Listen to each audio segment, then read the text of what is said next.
noite a todos e a todas. Estamos de volta com a segunda temporada do podcast Os Nossos, conversas sobre relações e conflitos familiares. Eu sou a Dora Wade, fundadora do aplicativo Os Nossos, e estou aqui com as minhas sócias e amigas Renata Ferrara e Luciana Grimber.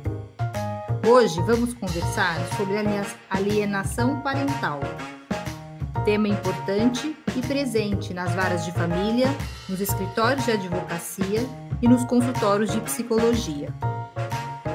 Eu vou começar pedindo para a Renata dar uma definição desse instituto da alienação parental. Alienar significa afastar, separar. Juridicamente, Renata, o que é alienação? Bom dia, Dora, Luciana, a todos que nos ouvem. E que tema palpitante, né? Presente hoje na vida das pessoas. E antes de falar um pouquinho só do que é a alienação, eu queria só lembrar que as pessoas já devem ouvir falar das leis, das mudanças legislativas, etc. A nossa ideia não é falar sobre a lei, não é definir a lei, não é falar se a lei está certa, a lei não está certa. A nossa ideia é falar do fato, do ato, né, das coisas que acontecem. E aí, entrando na sua pergunta, Dora, para fins daquilo que a gente está falando hoje, do direito de família, do que acontece na vida das pessoas, a alienação é você buscar afastar a criança da convivência e do dia a dia e de um ou de outro genitor e influenciar a psique dessa criança para destruir a imagem do outro, né? De modo que ela fique completamente apartada de um dos genitores. Essa é aí uma definição bem básica e não sem juridiquês da questão do que seria alienação. Oi, meninas. Vocês sabem que eu fui procurar várias definições de alienação parental para ver o que da alienação em si, né? O que o pessoal anda falando. E eu achei uma definição muito interessante que fala que é o seguinte, que é a falta de consciência por parte do ser humano de que ele possui um grau de responsabilidade na formação do mundo ao seu redor. E eu achei super interessante, porque é exatamente isso, né? O que o alienador faz? Ele esquece que ele tem responsabilidade pela formação desse filho, que precisa desse ambos pais, ambos os genitores. Então, Lu, a gente sabe que quando os pais se separam, os filhos muitas vezes entram num conflito de fidelidade. Como você acha que o conflito de fidelidade pode contribuir nesse cenário de alienação parental? Então, eu acho que as crianças são uma esponja e elas captam tudo ao seu redor com muita facilidade. E quando existe um conflito entre os genitores, elas geralmente estão cientes e sensíveis a isso. No cenário de alienação, a criança que é fiel aos dois genitores acaba, de forma inconsciente, escalonando o conflito. E por quê? Porque ela, na imaturidade dela, faz o leve trás, sem filtro, e ao fazer esse vínculo com cada genitor, ela acaba apontando o que há de errado com o outro, e o conflito ele fica maior. Então, ao tentar dizer para o pai, eu te amo, ela entrega a mãe, e ao dizer para a mãe, eu te amo, ela entrega o pai, que recebem essas críticas e reagem sem pensar. Vou dar um exemplo bem bobo, mas eu escuto com frequência a criança vai passar o final de semana na casa da mãe, do pai, mas geralmente eu vou colocar o pai como vilão agora aqui, tá? E aí ela volta avermelhada, assim, de tanto tomar sol. Aí a mãe fala, nossa, seu pai não passou protetor em você? E a criança diz simplesmente não. Isso já é um motivo para a casa cair. E a mãe fala, tá vendo? Ele não tem condição de cuidar de você, não sabe nem passar protetor. Mas, na verdade, esse pai, que eu coloquei de vilão aí, ele brigou inúmeras vezes com essa criança para passar protetor, insistiu para usar camiseta, que protege do sol, mas não teve jeito. Como a farra na piscina estava muito grande, ele deixou de lado e a criança acabou ficando avermelhada. Então, a criança, na verdade, que essa fidelidade que você falou, Dora, com medo de ser punida por ambos os genitores, ela não relata o que aconteceu e a parcela de culpa, entre aspas, pelo ocorrido, né? Então, é algo que ocorre normalmente. Então, algo que ocorre normalmente com todas as famílias passa a ser um erro indesculpável e isso já vira sinônimo de falta de capacidade de cuidar. Então, esses pais que já estão em discordância e não conseguem ter calma para tentar entender o ocorrido e se colocar no lugar do outro, eles vão se afastando cada vez mais. Então, o olhar tem que ser para esse filho, que ele precisa de ambos os pais na vida, com as suas imperfeições, para criar caráter, personalidade e vivência. Então, os pais eles têm que tomar cuidado com o que volta da outra casa. O que você acha, Rê? Eu acho que você está aí, falou muito bem dessa questão do conflito de lealdade, de fidelidade, como isso pode alimentar a alienação ou o espaço para alienação, né, Dora? Isso mesmo, Renata. Eu quero aproveitar para perguntar o seguinte para a Renata e depois para a Luciana comentar. A gente sabe que num cenário em que o pai ou a mãe aliena o outro, né? O filho, ele é afastado muitas vezes da convivência com esse genitor que foi alienado, né? Seja o pai ou seja a mãe. Isso tira a possibilidade dele ser criado e acompanhado e conviver com os dois. Acho que é o pior trauma que a criança acaba sofrendo em função da alienação. Então, alguns direitos do filho são suprimidos nesse cenário. Queria convidar a Renata para comentar e depois a Lu, né? Como vocês veem isso e o que a criança perde ou o adolescente sendo afastado da convivência nesse cenário de alienação? Eu acho que, assim, um tema tão delicado esse, né? Porque o que é um direito da criança, né, máximo ali? Receber a influência, receber os princípios, os valores, aprender com cada um dos pais, né? O filho, ele é o resultado da convivência que ele tem com os dois ambientes familiares, o ambiente materno e o ambiente paterno. A gente vê que nos cenários pós-separação, pós-divórcio, nessa questão com alienação, quem aliena não enxerga no outro alguém bom o suficiente para participar da vida do filho, né? E não percebe que, na verdade, é importante que a criança viva e receba a influência tanto do pai quanto da mãe. Isso faz parte do direito de personalidade dela de se desenvolver, né? Quanto mais repertório ela tiver, quanto mais experiências ela tiver, melhor ela vai ser, mais ferramentas ela vai ter para lidar com a vida dela ao longo do tempo. Então, quando você consegue levar a cabo o afastamento da criança do pai ou da mãe, você está tirando dela metade daquilo que seria influência para a vida. Então, você está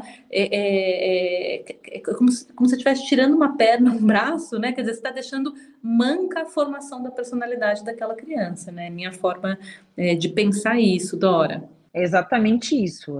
Esses pais, eles têm que ter um olhar para esse filho e lembrar sempre, como a Renata falou, perfeito, ele precisa de ambos os pais na vida, com as suas imperfeições, para justamente criar caráter, personalidade, vivência.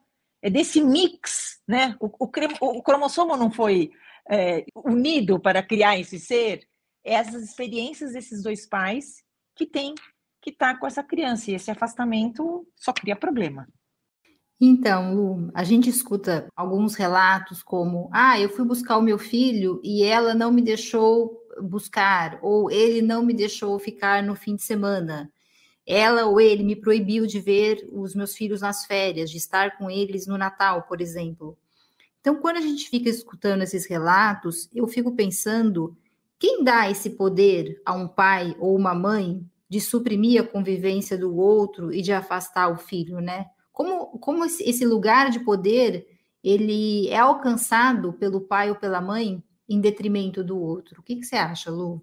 Então, quem dá esse poder para esse alienador, né? Ele próprio. Pois ele, muitas vezes, ele tem certeza que ele está fazendo a coisa certa. Frequentemente, o que eu escuto aqui dos clientes é assim: como que ele faz isso? Como que ela faz isso? Mas pode? Não, não pode. Mas a pessoa faz e ponto. E aquele que tem bom senso, Dora, ele acaba cedendo ele acaba acomodando, ou ele tem que correr atrás do prejuízo. E correr atrás do prejuízo para evitar essa não poder do outro, né? Ele tem que ir para o Poder Judiciário para frear esse comportamento indevido. Dora, Lu, sobre essa questão, né, do poder, quem dá esse poder, uma reflexão que eu gostaria de compartilhar com vocês também, e que eu acho que pode ficar aí no trapézio das ideias, né, das pessoas, é que esse poder acaba vindo também da diferença de espaço e de convívio que existe entre a criança e os seus genitores, né?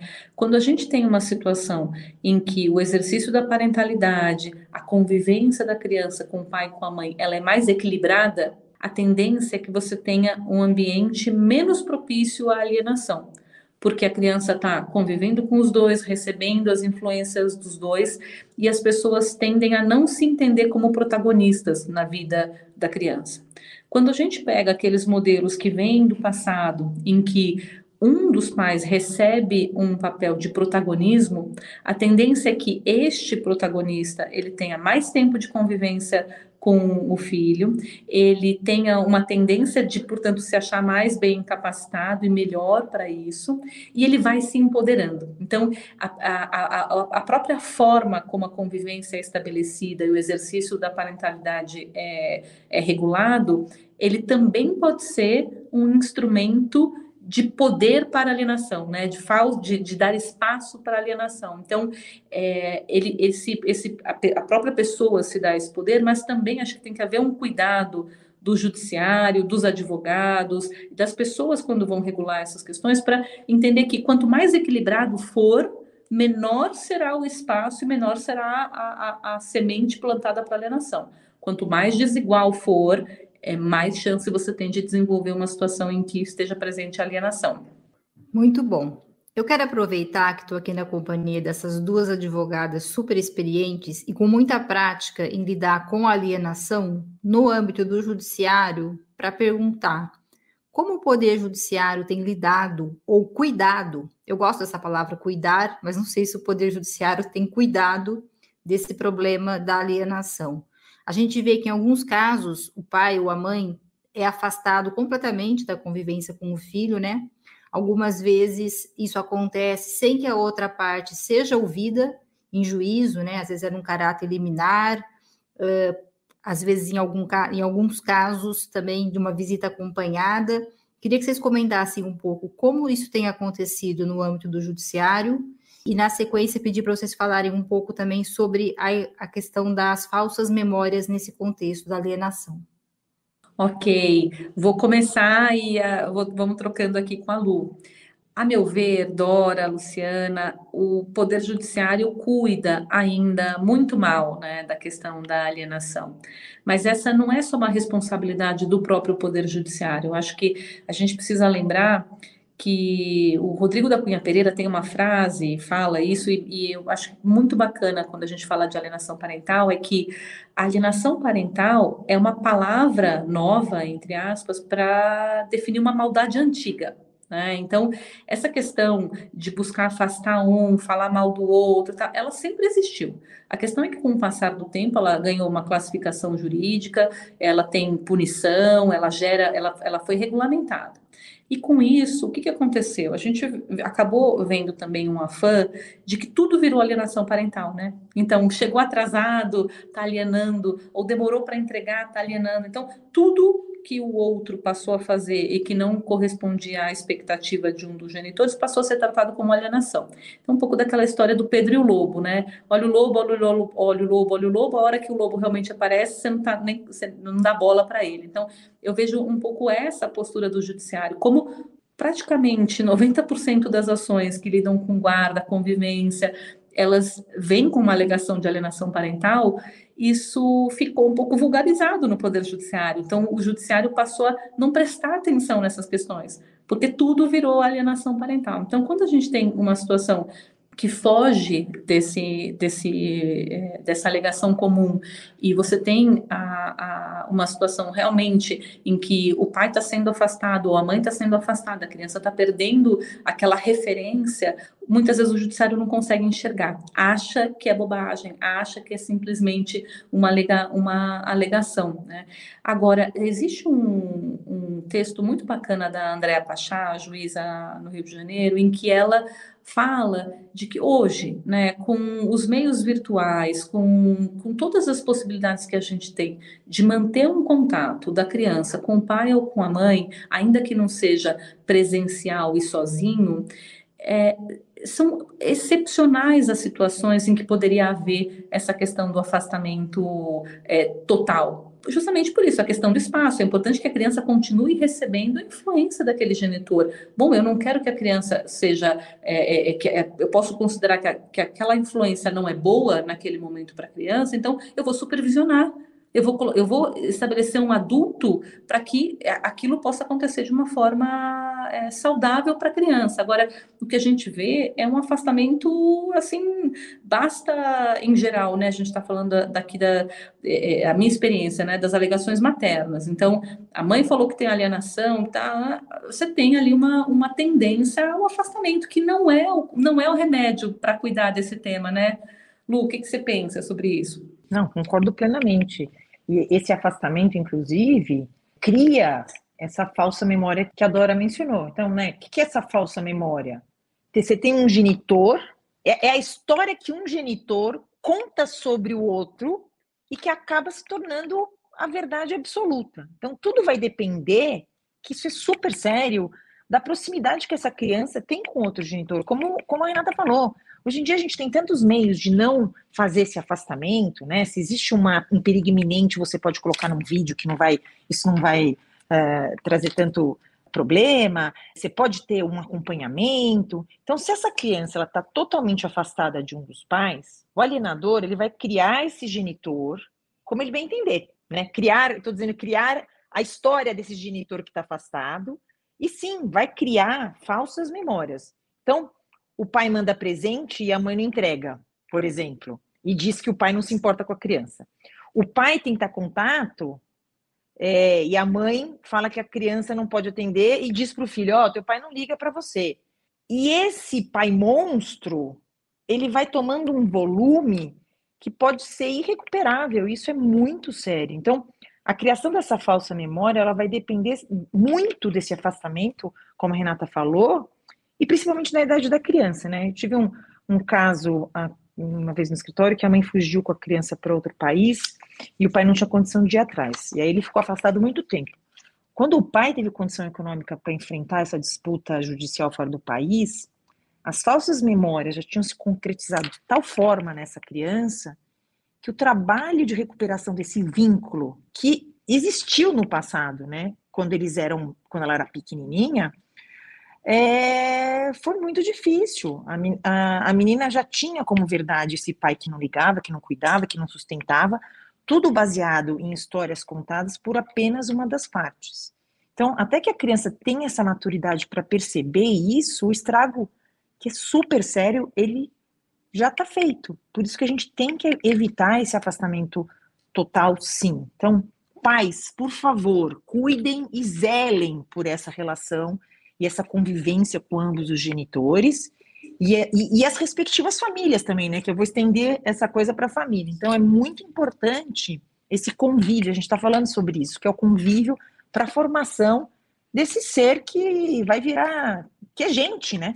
E Lu, fazendo um link com aquilo que a gente conversou um pouquinho antes, é que assim, quanto maior for a proximidade, quanto menor for o afastamento, quanto maior for a proximidade, né, gente, menor é a chance dessas falsas memórias colarem na criança. Por quê? Não é que o alienador não vai falar falsamente. Não, ele vai falar, só que a criança tem a oportunidade de vivenciar alguma coisa que não corresponde àquilo. Então, uma coisa é o que dizem para ela, outra coisa é o que ela vive na realidade. Agora, se ela está afastada daquele genitor, a referência dela é exclusivamente o que ela ouve.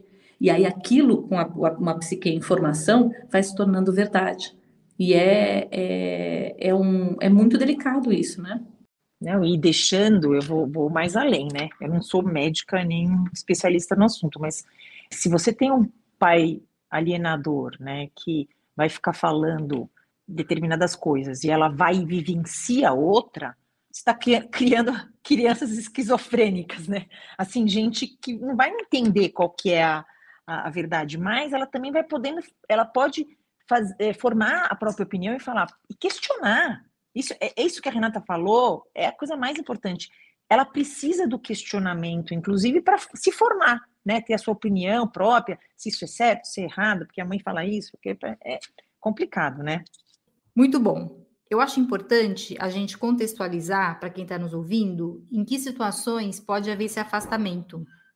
Então, quando há uma acusação, por exemplo, de uma violência física ou de um abuso sexual por parte do pai ou da mãe, o Poder Judiciário, em alguns casos, determina esse afastamento. E aí os filhos são impedidos de conviver com o pai ou com a mãe, e o que a gente está ponderando é que nem sempre é o caso desse afastamento total.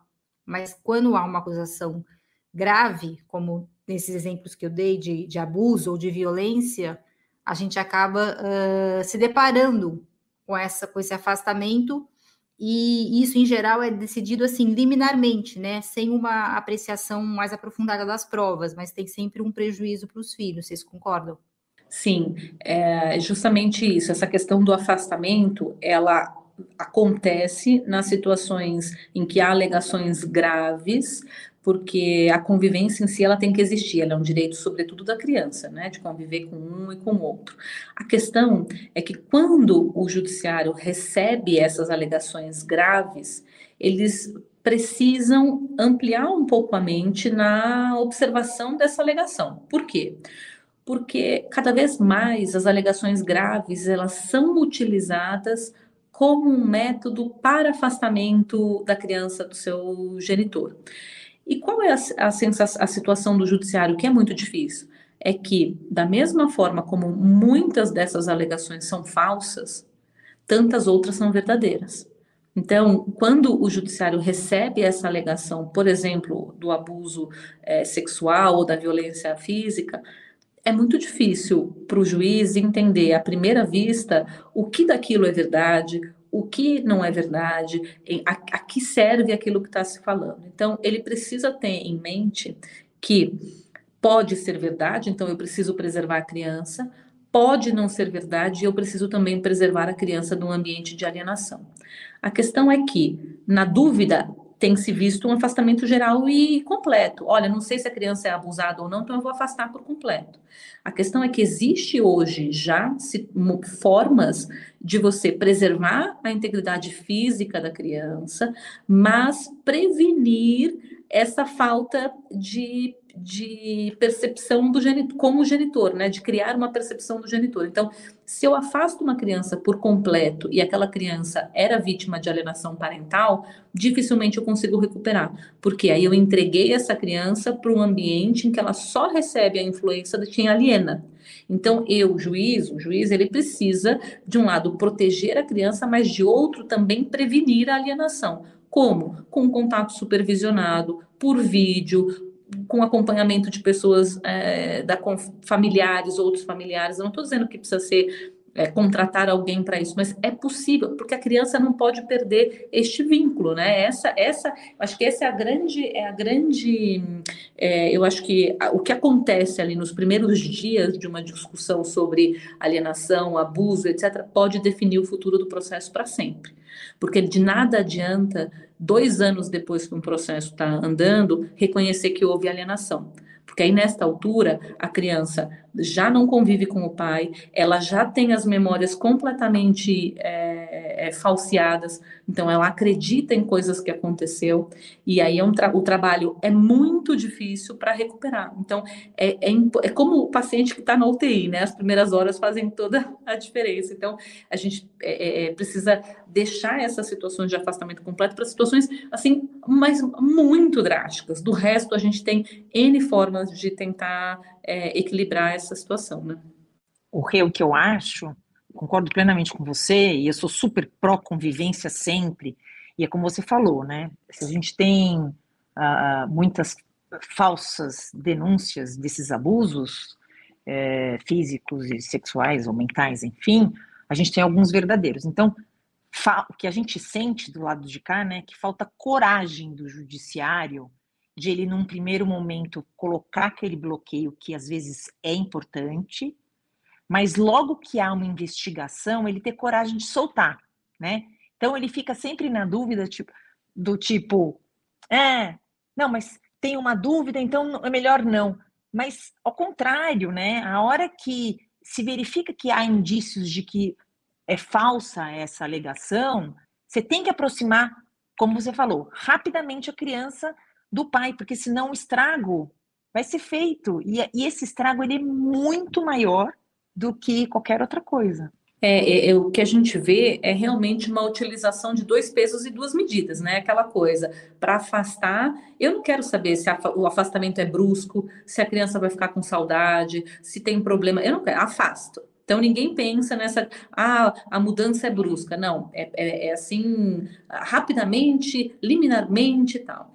Aí quando se percebe que não era verdade o que se dizia, aí fica, mas a mudança é brusca, tem que reaproximar devagar. Então, você percebe, são dois pesos e duas medidas. A situação se torna, ela é drástica no afastamento e ela é diametralmente oposta na reaproximação. E isso acaba rápida de um lado e lenta, né, do outro. Exatamente. E aí isso inviabiliza a reaproximação. Sim. Né? É perpetuar o afastamento. Então, por isso tem que ter cuidado, gente. Não pode sair afastando o filho do pai desse jeito, né? Por isso que eu falo, falta coragem. Eu vou jogar pedra em mim sobre eu falar isso, mas é que falta coragem de assumir posições, né? Ter o protagonismo que a gente espera do judiciário quando você leva a coisa para o judiciário. E Lu, é assim, é claro que a criança tem que ser protegida. Então, você tem situações de pais, mães, que tem uma questão com alcoolismo, que tem uma questão com uso de entorpecentes, que tem mil questões, desequilíbrios psicológicos, tem mil. Eu não estou dizendo que a criança tem que aguentar qualquer coisa, não é isso. Eu só acho que as pessoas precisam tratar com responsabilidade a situação que chega até elas. Né? Então, e mesmo assim, o pai, ele tem uma questão. Como a questão tem que ser sempre assim: como eu faço para a convivência acontecer de forma saudável e segura para a criança? É na presença de um familiar, é na presença de um profissional da área da saúde, é por meio de vídeo. Então, assim, existem meios. A pergunta não é assim, afasta por completo, não pode ter contato por vídeo, não pode ter contato pessoal, não pode ter. E para depois descobrir que não era verdade, é como faço para a convivência acontecer de forma saudável e segura. Existem meios hoje em dia para isso. Então, a fala de vocês está me lembrando a abertura que eu fiz desse episódio hoje, né? Em que eu falei que o tema da alienação, ele está presente nas varas de família, nos escritórios de advocacia e nos consultórios dos psicólogos, né? Porque é lá que essas crianças e adolescentes vão chegar em algum momento, talvez os adultos também, depois de passar por essas experiências tão complicadas, né? E eu também fiquei pensando que a alienação parental é um tema que sempre aparece no contexto das famílias cujos pais são separados, né? Esse é o grande número de casos está nesse contexto. Mas eu também lembrei que eu escuto, às vezes, alguns relatos dos clientes em mediação, em que dentro de um contexto de casamento também pode haver essa alienação parental, né? Uma desqualificação de um perante o outro, às vezes em relação à sua capacidade de ser pai ou de ser mãe e de cuidar dos filhos, especialmente quando os filhos são pequenos, né? Luciana, se você também escuta esses relatos, como você vê essa situação de um desqualificar o outro dentro de casa mesmo? Nossa, Dora, isso é mais comum do que a gente pensa. Assim, as pessoas precisam perceber que uma simples fala do tipo, deixa que eu faço porque sua mãe não sabe fazer, ou deixa que eu faço porque seu pai não sabe fazer, né? Você já desqualifica o outro. Tem muita mãe, por exemplo, que prefere deixar a criança com a babá ou com os avós do que deixar o pai cuidar. E quantas vezes a gente escuta, mas ele nunca cuidou, não sabe cuidar. Bom, se a pessoa tem no mínimo, um mínimo de discernimento para cuidar de si, ela tem condição de cuidar do outro. E certamente não vai ser igual, né? Você tem que permitir que o outro participe. Então não adianta um fazer e somente comunicar o outro o que fez. Eu gosto de fazer uma analogia que outro dia eu fiz num curso e eu gostei bastante, que é o seguinte: a vida da gente, a vida da família é uma dança, né? E ter família é dançar todo mundo junto. Se chama para a pista de dança. Então, mas quando você resolve dançar sozinho e deixar o outro só olhando, você não pode reclamar que o outro não quer dançar com você se você nunca convidou o outro para dançar. Então, a gente aprende quando criança, eu gosto de falar isso, quando é criança a gente fala, você tem que dividir com o outro, você tem que dividir com o outro, olha, você tem que aprender a dividir. E quando a gente fica grande, a gente esquece esse aprendizado, né? A mãe toma o filho para si, não, eu que fiz, eu que criei, eu que pari, é meu, eu só comunico o outro. Então, eu acho que essa é a coisa mais importante que a gente quer, inclusive, trazer para o nosso aplicativo, a comunicação dentro do casamento, a comunicação entre esses pais. Então, se comuniquem um com o outro, faz o outro, chama para dançar, é isso que eu gosto de falar, chama para dançar junto. E pensando nisso, partindo dessa explicação que você fez, Lu, e dessas imagens que você trouxe que são tão bacanas, assim, eu volto para aquilo que a gente falou no começo, a posição de protagonista e de coadjuvante, né? É natural que um tenha mais habilidade por uma coisa, mais disposição, que o outro mais para outra, enfim, pensando na família que está vivendo junto, né? Tudo bem, o que a gente precisa pensar é no todo. O todo, ele é convergente ali para fazer junto, né? Cada um com as suas melhores habilidades e se apoiando.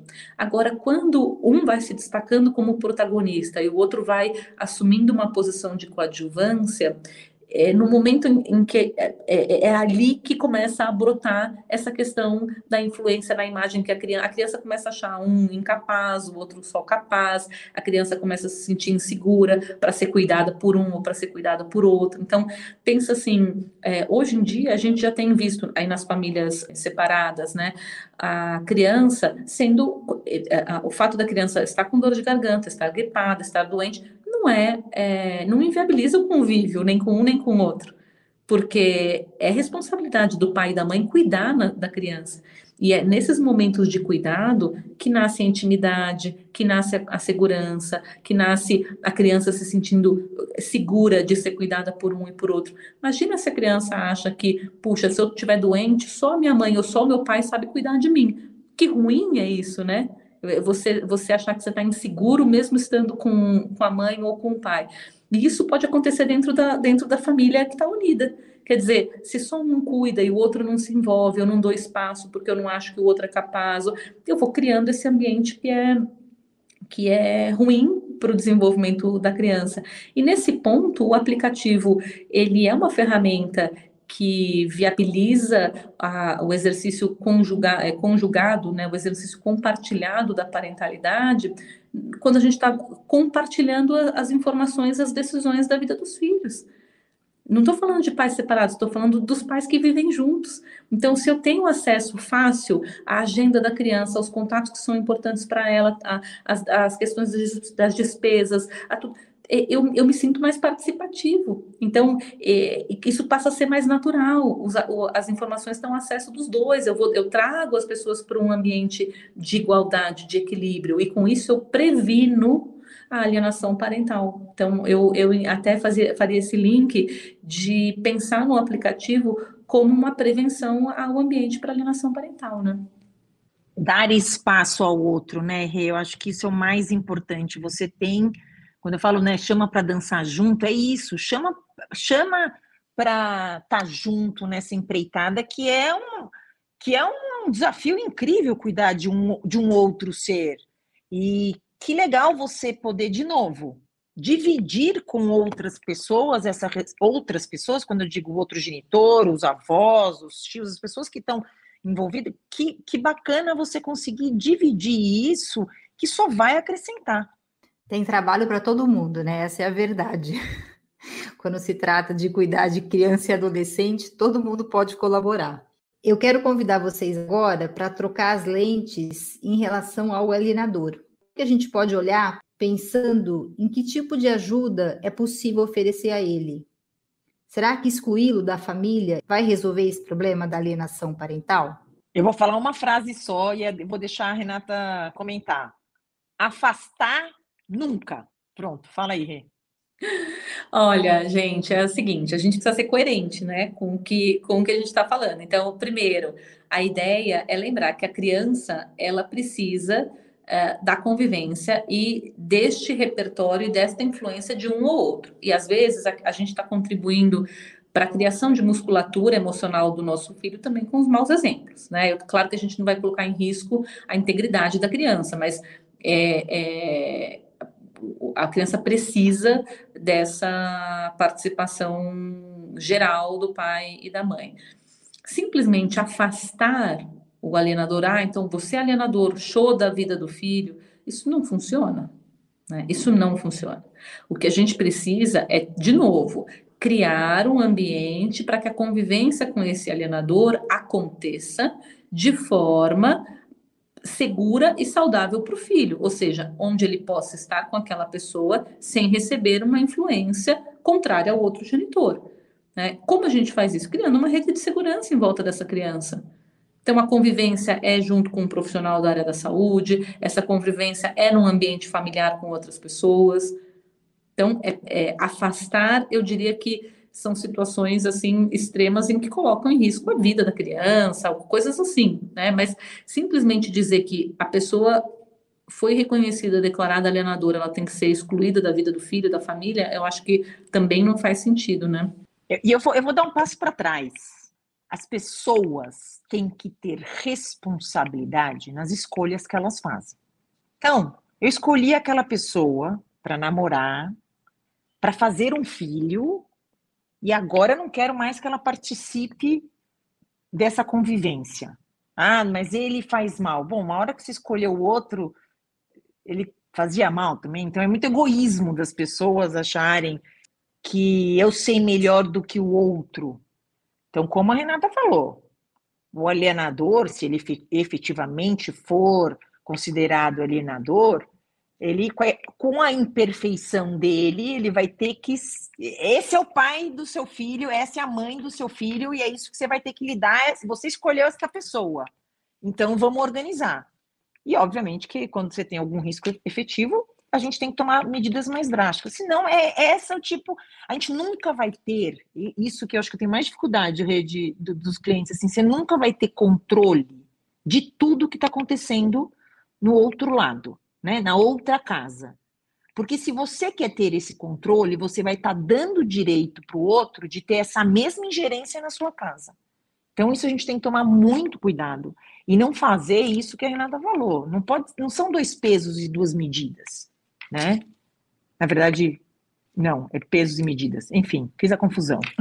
Dois pesos e duas medidas. Ou um pesar mais que o outro. Tem que ter esse equilíbrio sempre, gente. Tem que ter o equilíbrio e se comunicar, óbvio. Muito bom. Nos relatos que eu escuto, às vezes me dá a sensação de que as pessoas entram nesse contexto de alienação até por uma frustração em relação ao fim do casamento.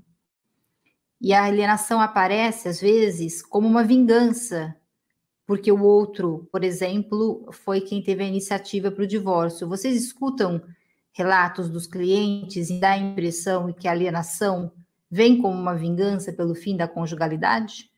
Olha, Dora, pode ser, né? Não dá, é muito difícil a gente dizer de onde vem a alienação e por que vem a alienação. Acho que um conjunto de fatores. Agora, as frustrações do alienador certamente de alguma forma influenciam, né, a prática da alienação, porque também está ligada com o fato de que você entende que o outro não é capaz, enfim, é difícil dizer Se eu passo a alienar porque eu estou chateada ou se eu estou frustrada com o fim do casamento, mas não posso dizer que, assim, que é isso ou não é isso, mas dentro dos fatores que contribuem para a alienação parental, me parece que sim, né? Me parece que isso pode estar presente, sim. A única coisa que a gente não pode deixar acontecer é a pessoa também usar isso de muleta, né, Rê? Tipo assim, tá falando que eu sou alienador só porque eu que não quis ficar no casamento. Enfim, assim, a loucura é geral para tudo quanto é lado, né? E aí que vai de novo isso que você, Dora, falou, a Renata falou. A gente tem que prestar bastante atenção e ter um olhar para essa criança e não generalizar todos os casos. E eu acho que no fim das contas, assim, você sabe que a gente, desde que surgiu a expressão, né, alienação parental, a gente parece que a discussão começou a ficar antagonizada, né? Então, existe alienação, não existe alienação, a lei da alienação parental é boa, não é boa, tem que existir, quem não tem que existir. Mas o fato é o seguinte: não existe o ato alienação parental, existe. Então, o que o judiciário, o que as pessoas precisam estar atentas é que, assim, nem tudo é alienação, mas também não é para dizer que nada é alienação. Então, a gente precisa prestar atenção na realidade, no fato, na mudança de comportamento e pensar que é preciso preservar aquela criança e garantir a ela o direito de ser cuidada, de ser criada por ambos os genitores. Se eu preciso de medidas para gerar segurança e para fazer com que isso aconteça de uma forma saudável, sim, mas na exata medida daquilo que for necessário. A gente não pode deixar. Acaba, daqui a pouco a gente está discutindo, né, o tema, as coisas, sem olhar para a realidade. E às vezes eu tenho essa sensação, sabe? É difícil você ler alguma coisa sobre guarda, convivência, que não esbarre ali numa alegação de alienação. Puxa, será que a gente não está exagerando? Será que os advogados, será que as pessoas, será que a gente sabe direito do que está se falando? Acho que é um tema que merece mais atenção, as pessoas precisam procurar saber um pouco mais sobre isso e até fazer uma autocrítica, olhar para si. Puxa, será que a minha postura, ela pode ser uma postura que está tendenciando a alienação? Eu não quero, mas será que eu estou agindo assim? É se colocar em xeque, porque eu nunca vi, Luciana, não sei se acontece com você, alguém chegar para mim e dizer assim: nossa, Renata, sabe, eu tô com receio, eu acho que eu posso estar me tornando um alienador. Não, é sempre uma situação assim, é A sempre lente não é voltada algo. para si, né? O outro é alienador, o outro é isso, o outro é aquilo. Mas assim, quanto será que será que você no seu dia a dia não se pegou fazendo coisas que buscavam ali diminuir o outro genitor, ou desautorizá-lo, ou influenciar o seu filho de alguma forma? Eu não estou dizendo que é um alienador, mas esta é uma postura que pode ser uma postura alienadora. Alienadora, Uma sem postura dúvida. pode não te tornar um alienador, mas um comportamento reiterado, isso vai tomando um corpo, e quando você vê, você já foi engolido por aquilo, né? Eu acho que a gente precisa trazer isso um pouco para perto da gente, sabe? Assim, eu não quero ser um alienador. O que é que na minha atuação pode estar no meu dia a dia, no exercício da parentalidade, pode estar me tornando uma pessoa assim? E buscar ajuda também, né?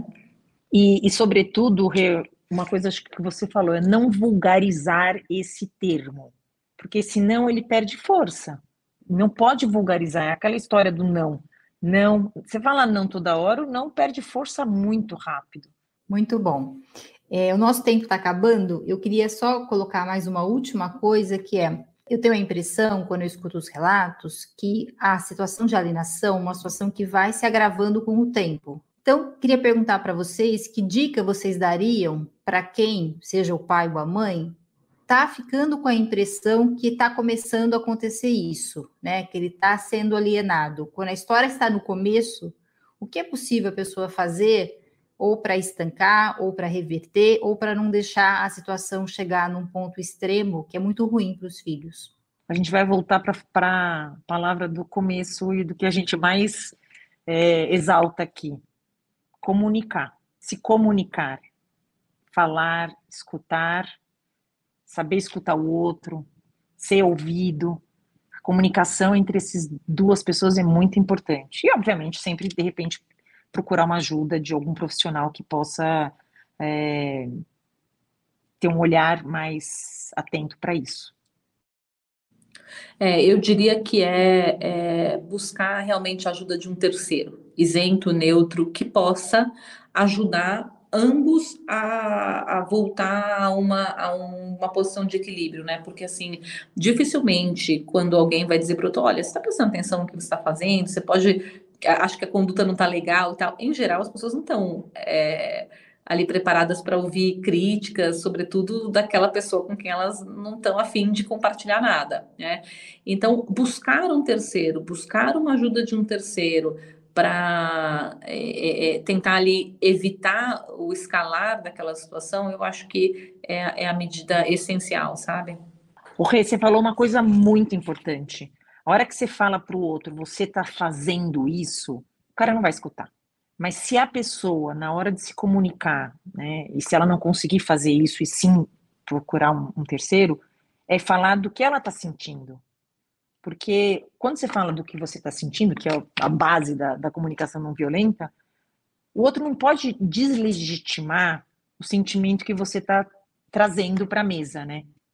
Então, mas às vezes a pessoa não está preparada para escutar isso também. E aí, com certeza, um terceiro, uma pessoa que possa contribuir com essas duas pessoas, ajudar essa dupla a melhorar.